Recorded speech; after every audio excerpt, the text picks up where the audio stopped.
Welcome to Authenticate This, the Cybersecurity Leadership Podcast for CISOs and identity leaders navigating the complex world of identity. From real-life breaches to internal missteps and everything in between, we bring you authentic stories, hard-earned lessons, and actionable insights to help you lead with confidence when chaos strikes. Our goal is to humanize identity, uncover actionable solutions, and explore the business of identity beyond the spreadsheet. This is Authenticate This, where identity meets leadership. Hello and welcome. This is Authenticate This. My name is Tim. I've got Lentz here, and we have a special guest today, Matthew Rosenquist. Matthew, I've got a lot of accolades here for you. I don't want to dig into all of them, but a couple stood out. So actually, you just told me you drink 14 cups of coffee a day, and you're also on 14 advisory boards. So that's the 1-to-1 ratio. That's pretty good. You're a CISO. You spent nearly a quarter century at Intel, which is impressive. That's a huge number at Intel. You must have been one of the longest or oldest employees there as far as tenure goes. And you're doing a lot of really cool things in the marketplace. You're speaking all the time. You're all over the place. And we're very grateful to have you on the podcast today, as this whole podcast is about humanizing identity. And so we're going to dig in and talk about the human side of identity. But before we do that, I've got a couple of questions. And it was a kind of an interesting week. We've had some acquisitions, some mergers, some big announcements, and we're starting to see some trends. Curious if you have any thoughts on the Palo acquisition of CyberArk. We're in a consolidation phase, which is the way the industry goes, where you've got a phase of rapid innovation, small companies coming out there, and the very best of those rising to the top. And then you get into a consolidation phase where the big players are going in there and acquiring them. And every phase, they're spending more and more money. And our industry is growing. The total market cap of cybersecurity just continues to skyrocket. There's more money to be had during those consolidation phases. And from a customer perspective, right, they just need to take a breather and see what changes are going to happen in most of these big acquisitions. There is a little bit of disruption, but they also are buying the company for that user base, so they don't want to mess things up. Hopefully good things come out of it and the customers receive even more consolidated benefits, but we'll see. We'll see at the end of the day. Every deal is a little bit different. Yeah. It's interesting because we've seen the consolidation within the identity space, right? There's a lot of the platform plays and, hey, we do governance, we do PAM, we do access, we do all of the whole platform. But this is one of the first where a major hardware and network security organization is getting into identity. And that was an interesting side of the trend. But what comes up a lot with our customers is they're asking us, do we buy best of breed? Do we buy one platform, or do we just pick and choose our manufacturers? Do you have a thought on that? Every situation's different, right? And as a CISO, every time I go into an organization, even if it's in the same healthcare sector or finance sector or manufacturing, every situation is a little bit different. You have to look at their legacy systems, right? How are they using identity or security operations or whatever? You have to look at their expansion plans. You have to look at where their technology stack is going. I guarantee you every company out there is trying to integrate AI and probably double down on cloud and other things of that sort. So this unique mix that represents every organization, that answer varies. And that answer can vary based on, okay, what do you need right now versus what are your plans? Oh, you're moving to a cloud-first environment? Okay. That's a different discussion. There's maybe a right answer if you wanted to stay legacy, but as you're moving, okay, now, the answer is a little bit different.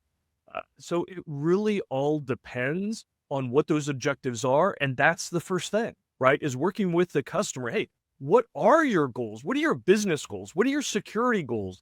Now let's figure out from an identity perspective, what's the right combination of solutions? You want simplicity? Get a platform. Right? You want configuration because you've got specific threats or issues or regulatory controls. Now you may need to piece things together that are configurable and meet your specific needs. So start with the goals and then figure out what solutions fit those and fit the friction you're willing to put, fit the investment and the sustaining operations you're willing to field for that kind of options. That Matthew, that falls right in line with some of the predictions that you made. You talked about the strategic CISO, and we're seeing this on our side as well, where CISOs are shifting from technical leaders to strategic business enablers. I feel you walked us down that path a little bit right there, right? You're trying to enable to be strategic on a business enabler side. So, what are your thoughts there on the changes of the CISO? Obviously, I can see your prediction here, and then I really do want to dig in. I really want to dig in on the fractional CISO stuff. So yeah, what are your thoughts on kind of the shift of the CISO role? And then let's talk about, from a fractional standpoint, the benefits of that. This is a particular topic I'm very passionate about, right? Because when I look at my industry, when we look backwards, we see the vast majority of CISOs have risen from a technical background, right? Developers, integrators, technologists. And this has tremendous benefits because that's the playing field, right? Our attackers and the defenders are dealing with digital technology. So having that background, and especially an engineering or developer background where you're trying to solve problems, great benefits. But it also introduces great limitations, right? Cybersecurity isn't a fixable issue that engineers really love, right? I need to build a bridge, get from point A to point B, or I need to write a piece of software that runs when I execute it, right? Cybersecurity, you're dealing with intelligent adversaries trying to undermine everything you're trying to do. So we're moving to another phase in our industry where cybersecurity is becoming hugely important, from regulatory, from brand, from operations, and everything else.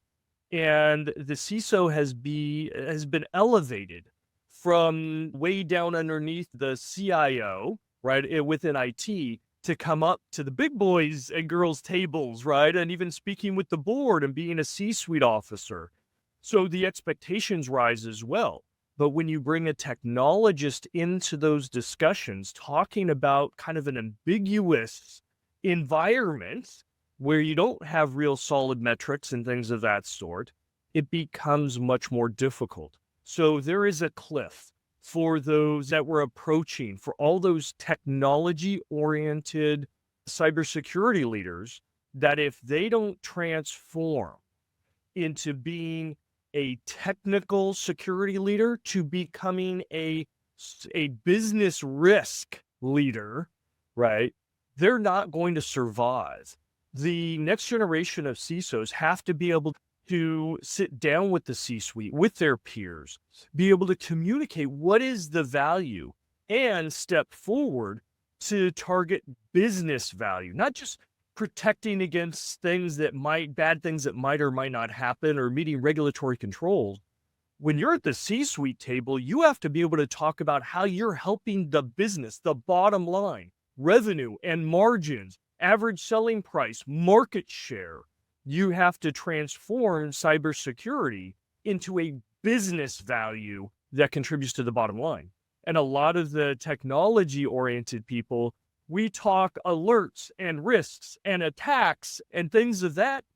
And that's a different language. That is not business language. That's technology risk language. We have to get there. And those CISOs and security directors and other security leaders that don't make that transformation, you're not going to survive, right? It's the law of nature. It's a law of business. If you fail to adapt, you won't survive. And that's going to be a crisis that we're seeing coming right now. That's interesting. So that it's a tough balance, right? Because the CISOs, their reporting structure largely is fairly technical, especially in smaller organizations. And they have to balance the two, but knowing the business, especially if you don't have a business background, that jump is giant, and vice versa. So we've had clients we've got CISOs at our clients who sometimes most of them are technical or have some amount of technical backgrounds, but many of them are just have more of the business acumen, but their teams don't follow as much. And so I think as a trend I've seen in this space more often, or the last, I don't know, I'd say 5-6 years, is CISOs jumping between roles. And in that jumping, they're doing a good job with the business side, but they're being they're creating some amount of chaos on the technology side. So do you have advice for CISOs of, how do you balance making sure you're building your team while also presenting to the board and back down? Yeah, it's a tough challenge. And that gap, it's not just a little pitfall, it's a chasm. You have to be able to understand the technology, right? The landscape. You have to be able to actually understand your adversaries, which is, again, another problem if you're just technically oriented. Who's attacking you? What are their capabilities? What are they going after? What are their methods? Why are they doing it? Can you dissuade or deter them? Can you trap them? All those kinds of things. But you also need to understand the behavioral aspect. And that's true from the attackers. It's true from your employees and workers. It's true from your third-party business. It's true for your executives. And that's where that business speak comes in. Cybersecurity, if you're technical, you can only get so far. You need the buy-in, right? And the validation and the support from the executives and from the board. If you fail to get that, eventually you end up in this downward spiral. It gets a little more complex. We can talk about that, but it becomes more and more difficult, right? To be able to go in and ask for a 20% budget increase every single year. And if you don't show value, right, they're thinking, hey, this is just a technical problem, right? IT does this. When they have a problem, we give them some money, they buy a solution, and it's done. It's fixed. Why aren't you doing that? You can't keep coming back to us. You're an overhead cost. And overhead means I'm going to make it more efficient over time, and I'm going to shrink your budget. You don't come back and ask for 20% every year. So this downward spiral and then you see CISOs bounce. Either they get pushed out or they realize, I need to move on to the next company, and the cycle repeats. So this is a systemic problem. This is not an issue with an individual or a collection of CISOs. This is a systemic industry problem that we have to overcome. So you have to understand the business. And a lot of my colleagues who have come up through the technology branch, if you will, top colleagues of mine, they're going back to get their MBAs. They want to understand the business. They want to be able to communicate, and they want to be able to see how cybersecurity can actually extend its value, not just protection against cyber risk and maybe some regulatory compliance. They want to understand, hey, how can I help with the business good, better, best marketing strategy? How do I help sales convert? Oh, wow. How do I help generate revenue? How do I help with brand and marketing? Right? These are questions that the traditional CISO, they don't think about. They're like, hey, I need to take care of all these alerts, or I've got vulnerabilities I have to close. And yet when I sit down with them and go, okay, how are you helping marketing? They're like, why would I help marketing? Oh, okay. I know exactly where you're at. And I know exactly the challenges you're going to have in a year, in 2 years, in 3 years. And I know your budget's going to get capped at some point, and you won't be able to continually keep pace with the innovation of the attackers. You've got a problem coming up. Let's talk about that. So I mentor a lot of CISOs, and we go over that. And one of the big challenges, especially at budget time, is they say, hey, and the average in the industry right now is about a 20% ask. They don't get that, but they'll ask about a 20% bump every year in budget.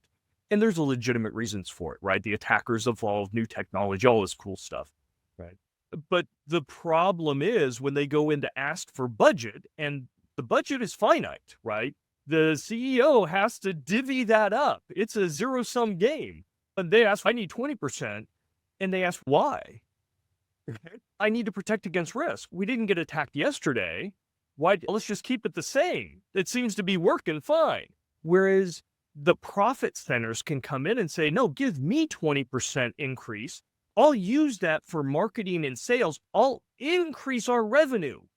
This is how much I'll commit to an increase in revenue. And that makes a lot of sense to a CEO and to a board and to the shareholders. And yet the cybersecurity professionals, the CISOs, they're not able to join that discussion. They're left out. They're basically saying, give me money so that something bad won't happen. And it may not happen anyway. If you don't give me the money, I don't know. Right. And I'm trying to compete with the profit center saying, no, give me money for sales and marketing and I will up the revenue. I will increase our margins. And the poor CISO doesn't even understand what that means. Right? Average selling price, margins. okay, I deal with risk. So it's an unfair advantage. And yet if you transform cybersecurity, not only to do what it does now, but also contribute to the bottom line, to be able to go in and have advocacy with those profit centers and go, yeah, security is helping me expand to Europe. Yes, security is helping keep my margins up. Yes, security is helping me close deals. Oh, by the way, security is helping me from a competitive advantage against these two competitors. Oh, okay. Now I'm tied to revenue. Now I'm tied to margin. Now I'm tied to conversion, right? Security features have moved people from our freemium model to our first paid tier model. Boom. Okay. That is a valid business conversation you want to be a part of, instead of just propagating, hey, bad things could happen, give me a bucket of money. Yeah, that only works for so long. It just clicked for me, Matthew, when you said move from freemium to the paid tier model. That's a perfect example, right? And we always talk about how the best CISOs get the job done internally. And what I'm hearing from you is communication is key.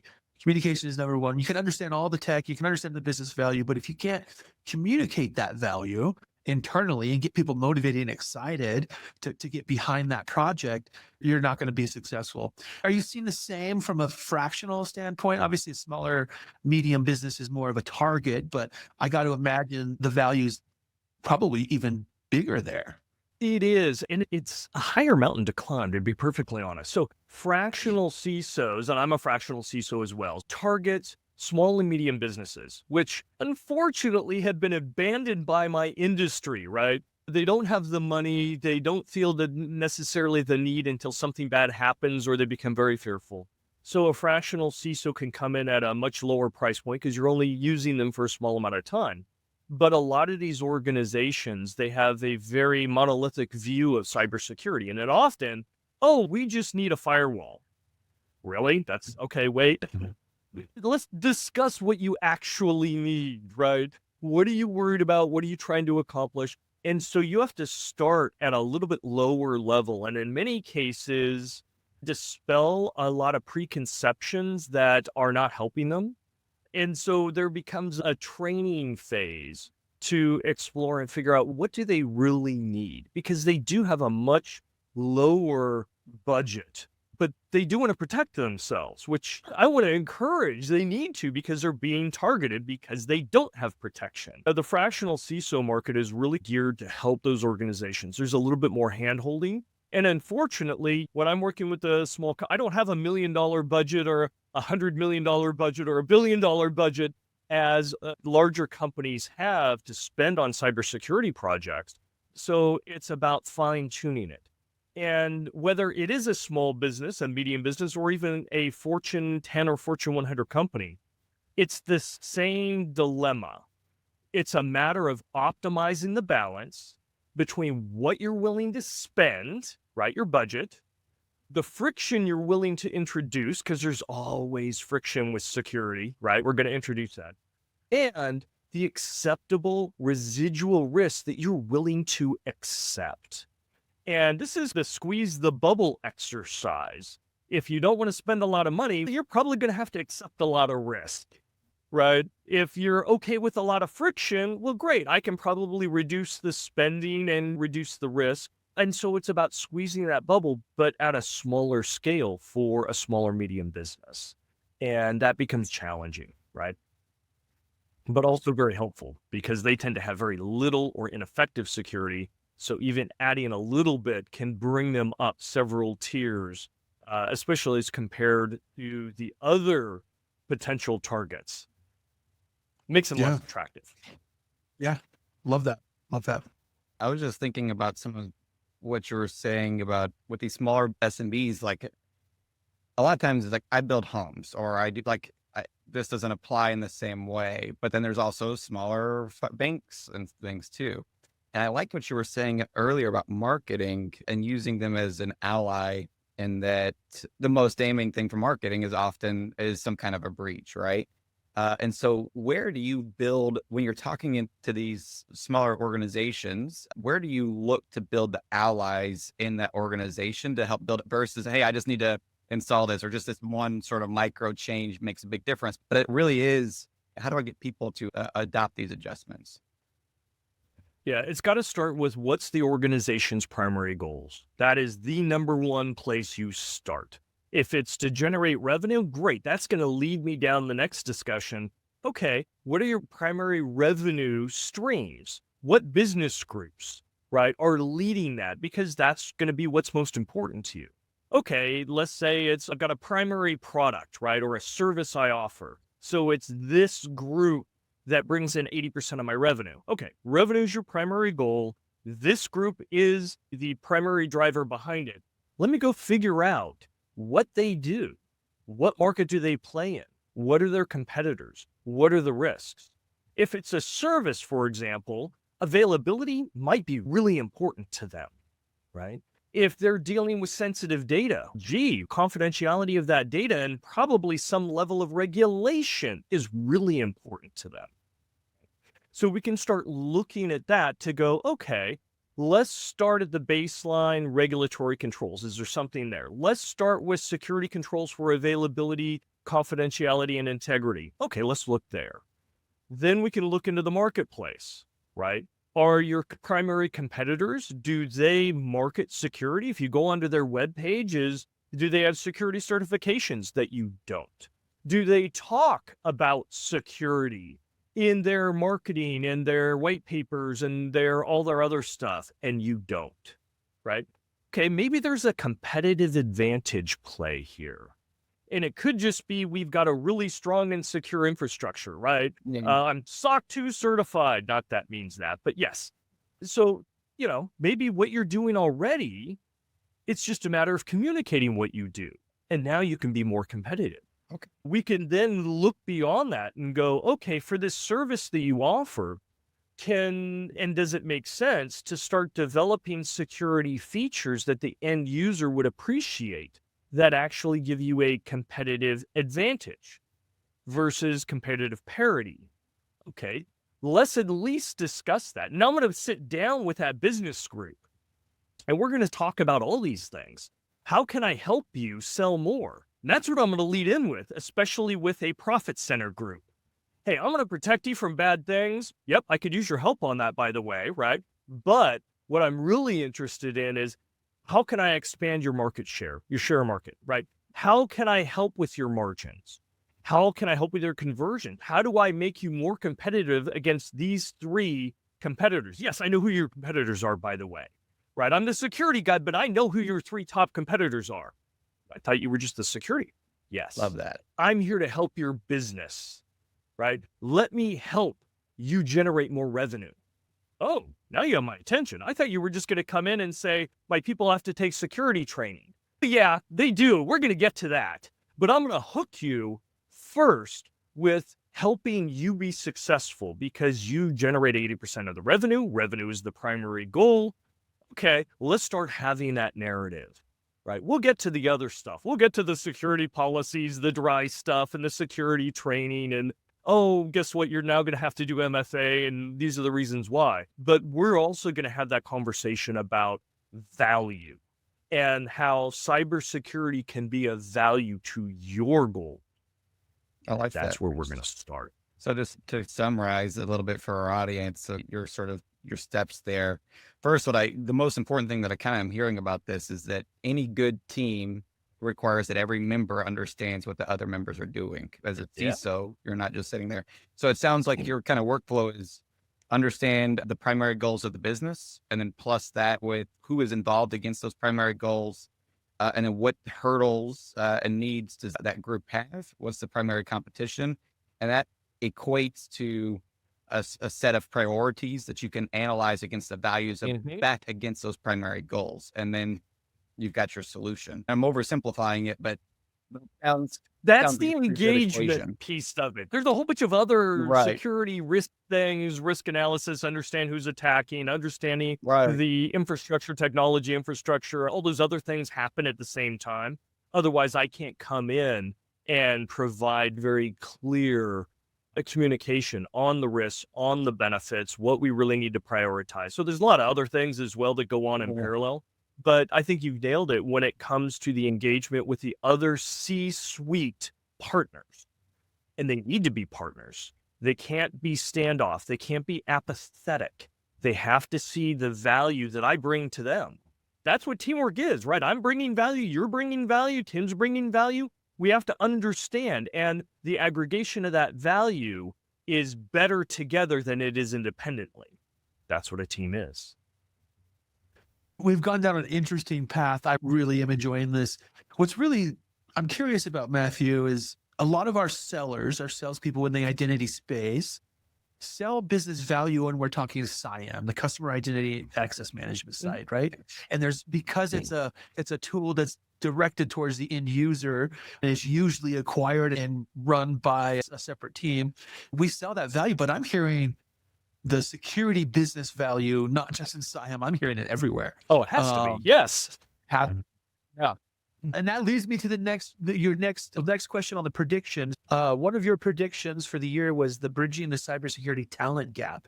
And specifically, it talks more about entry level. We're talking C-suite, but I got to imagine what skills at the entry level within the cyber world, eventually those kids and people are going to grow up and become leaders, right? So what can we talk about? So you said organizations will address staffing shortages by refining job expectations, integrating entry-level talent, and fostering career progression through education, upskilling, and mentorship. Yeah. I want to dig in on those three: upskilling, mentorship, and education. Okay. Curious on your thoughts there. How does it match up at the entry level and all the way to the C-suite? Yeah, the entry level is really difficult, right? Because again, we have another gap there where people are going in and getting even their degrees, right, in security or some element of security or technology, and then trying to get into the industry. And the industry says, oh, that's great, but what experience do you have? Right. And I don't have any experience. Okay, no, we need somebody that's experienced, can hit the ground running. We don't have time to train you. And the reality is, and I've hired hundreds of people in cybersecurity.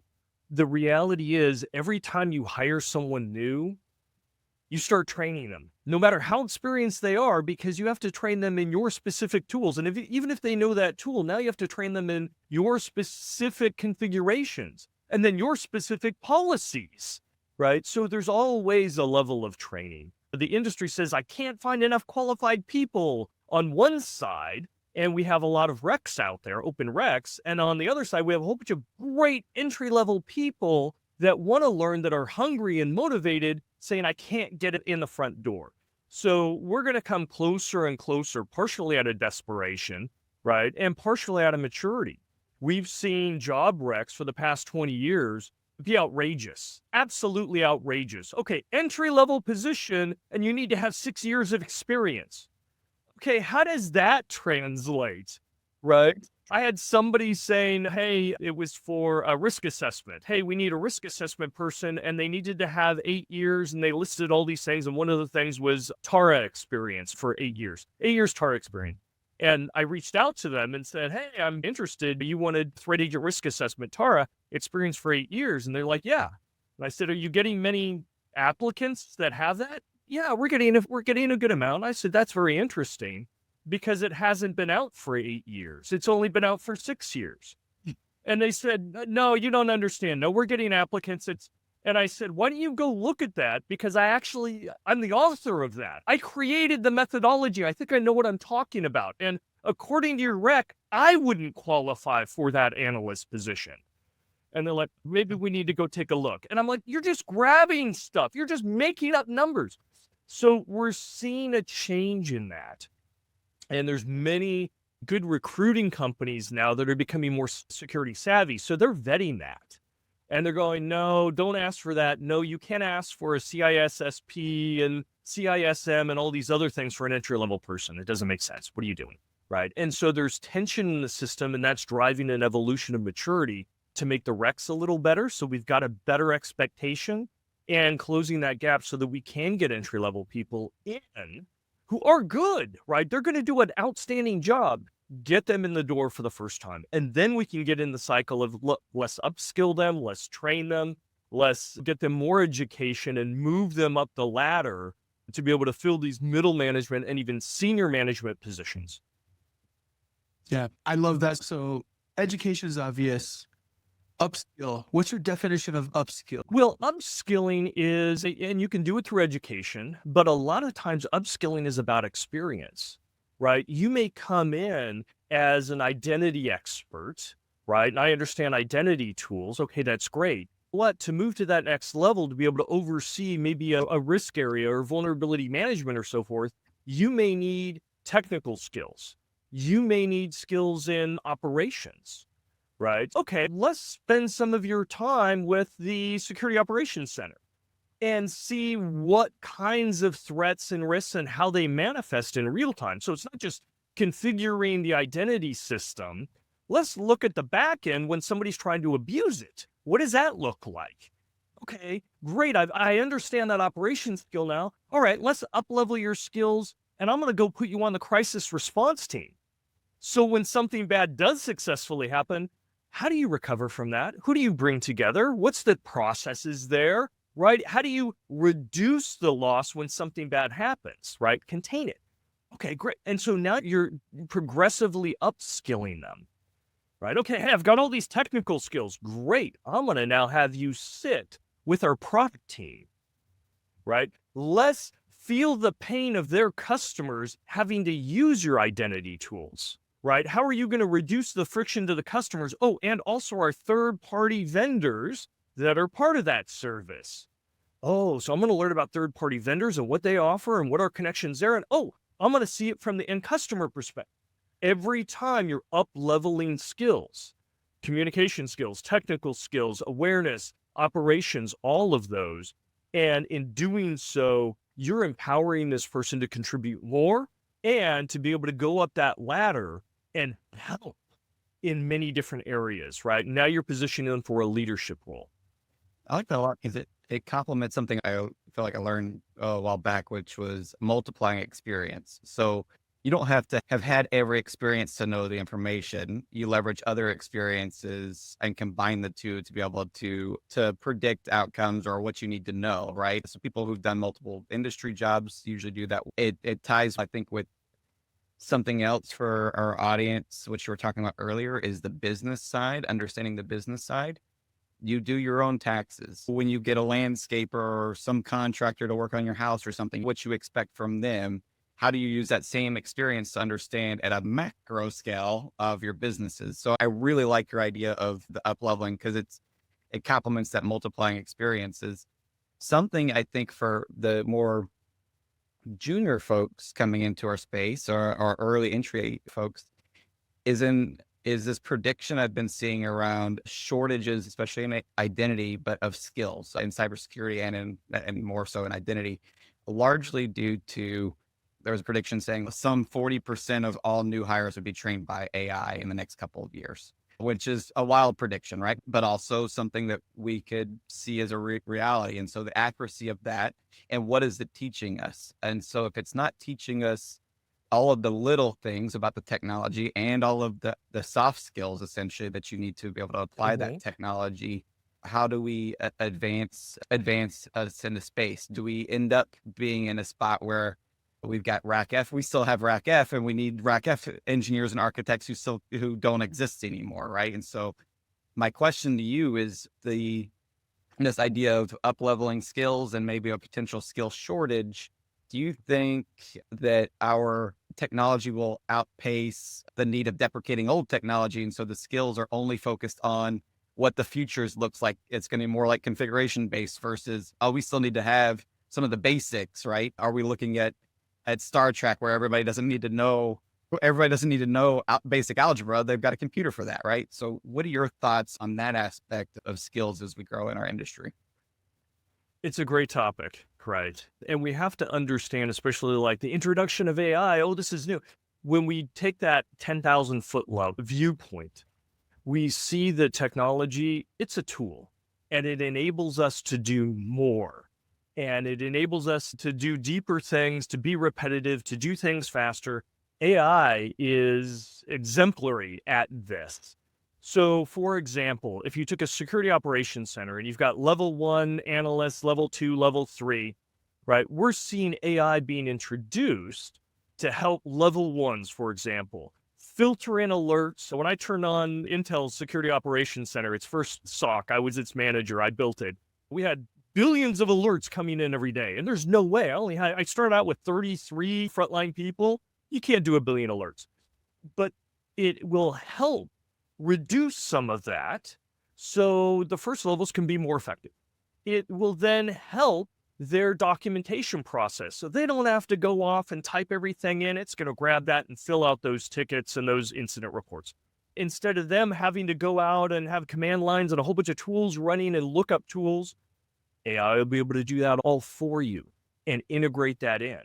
And then instead of sitting back and looking at all the data and making analysis, is this really something I need to worry about? Is this not? Is this green, yellow, red? What? It's going to do that initial triage. So it will take a lot of that workload, which it should, away from the first level analyst. Now, there's still a human in the loop, but the workload, a lot of that we rely on first level analysts, will be absorbed and automatically done by AI. And that doesn't get rid of the first level analyst. What it does is it elevates them to now be a second tier analyst to where they're absorbing all that information and going, okay, I'm going to now make a decision, or I'm going to validate the decision it's coming up with, or I'm going to check what they're looking at, what the AI may have missed. And so what we do is we then push the second level to third level, right? Because everyone's benefiting. So it raises all boats. And essentially the definition of what a level one analyst, it changes, right? It changes to use all these tools and simply become much more capable and not get tied down into the weeds. And we're going to need that because guess what? It's not just the security folks using AI. It's actually the bad guys too. They're first at it. So the number of attacks are going to go up. We're going to need these AI tools so the first level analysts can just simply keep pace. They won't be doing the grinding work that they've done in the past.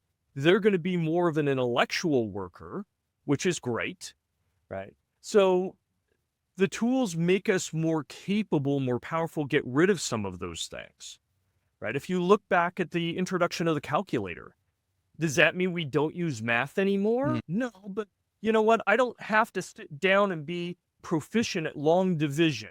I don't. I pull out the calculator, right? But does that mean we don't use math? No. Does that mean we don't necessarily?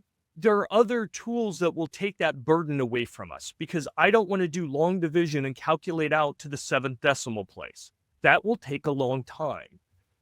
So we're going to use calculators, we're going to use computers, we're going to use AI to do that for us. It isn't a bad thing.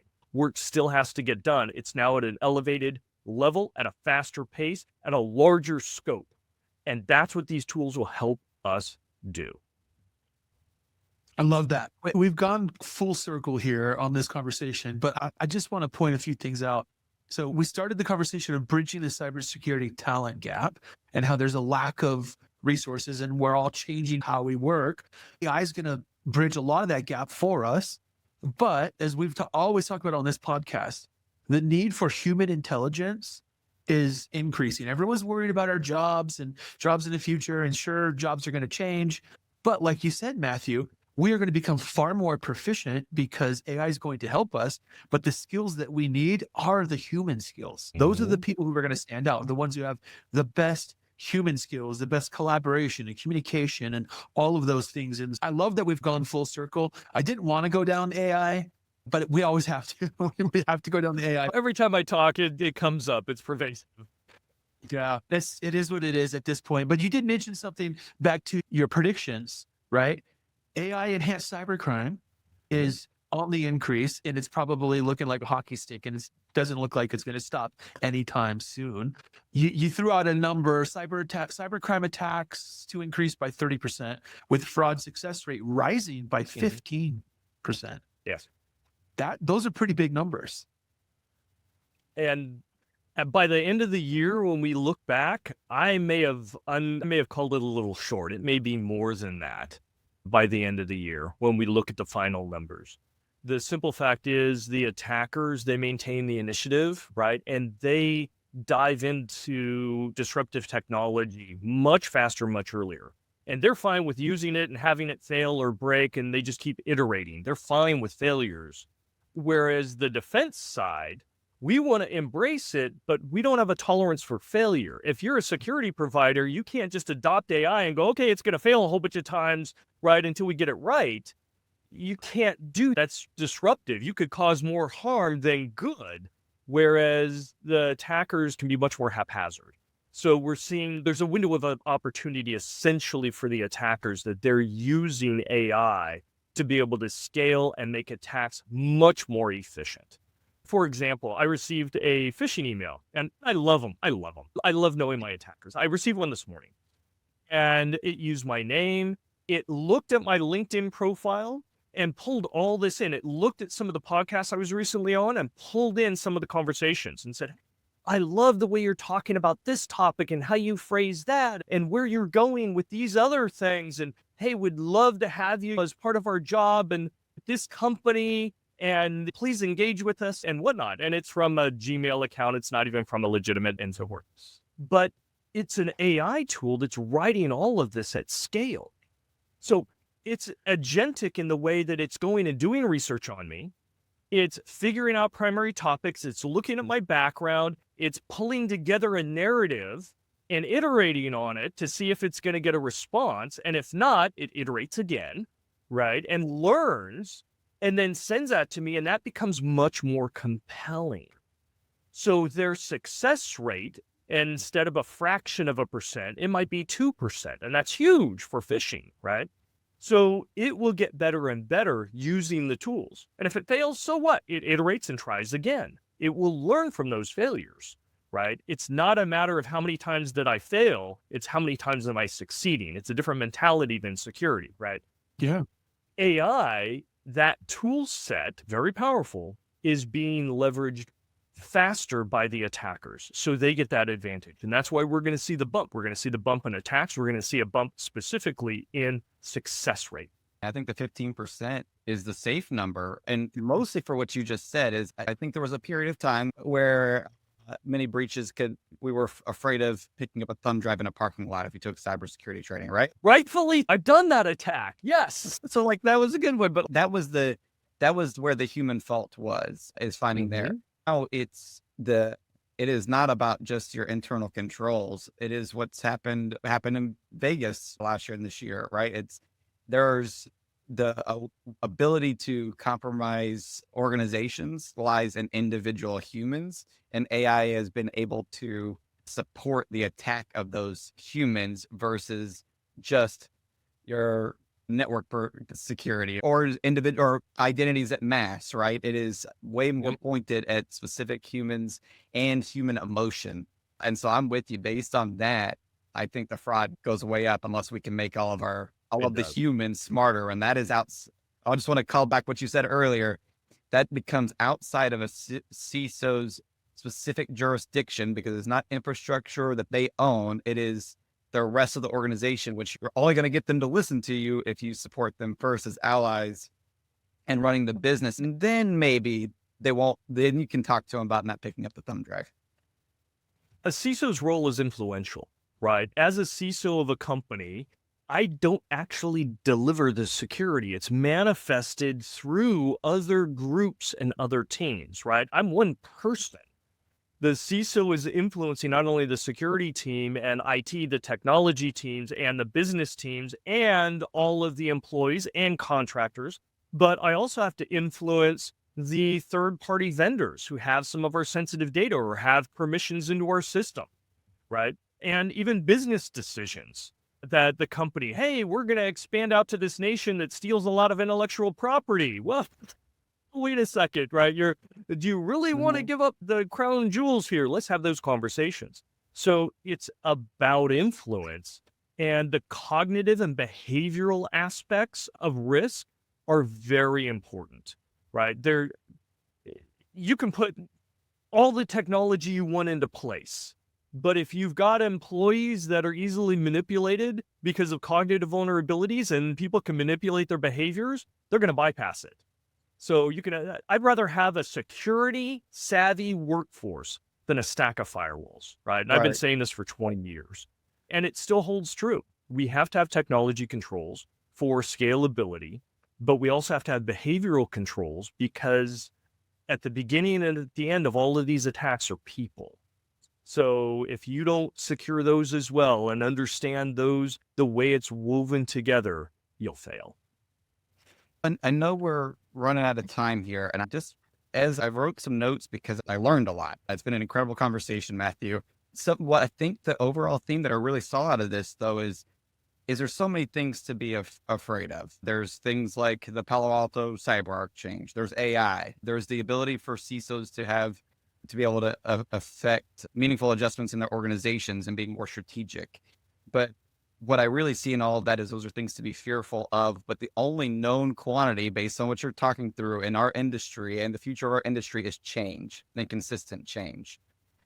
And rather than focusing on the fear, what I'm hearing from you is focusing on the influence to be able to adjust that change in a meaningful way from your organizations. And so that's what I've learned from you today, Matthew, among all these other things. So I really appreciate your time, Matthew. It's been incredible. Yeah, thank you. And you're right. There's a lot of fear, but and I hate the word fear. It's about risk. Risk can be managed, but there's also opportunities for every single one of these areas. And that's why I'm always excited. And I've been doing this for 36 years. I see the risks, but I also see the opportunities. Yes, we deal in a world that's chaotic and we have intelligent adversaries and they may be smarter than us. They may have a bigger budget than us. Heck, they may know our environment better than we do. Right. But there are also so many opportunities to drive that collaboration, to make us more secure, to find that right balance, to contribute more to our shareholders, to our C-suite, to our companies, to our employees, to our business partners. So the risk can be managed. Look at the opportunities. Don't just look at the fear, right? We have to deal with the ambiguity. We have to deal with the chaos. That's part of the fun. That's part of the challenge of cybersecurity. If you don't like that, don't be in the industry, right? But yeah, see the risks and also see the opportunities. Address both. Awesome. Thank you, Matthew. Love it. Thank you. That was a great take. We'll have to have you back on next year for next year's predictions. Absolutely. For sure. Thank you for joining us in this episode of Authenticate This, the Cybersecurity Leadership Podcast. Check out the show notes for links and resources mentioned in today's shows. If you enjoyed the show, please leave us a 5-star review and be sure to subscribe so you don't miss on any future episodes.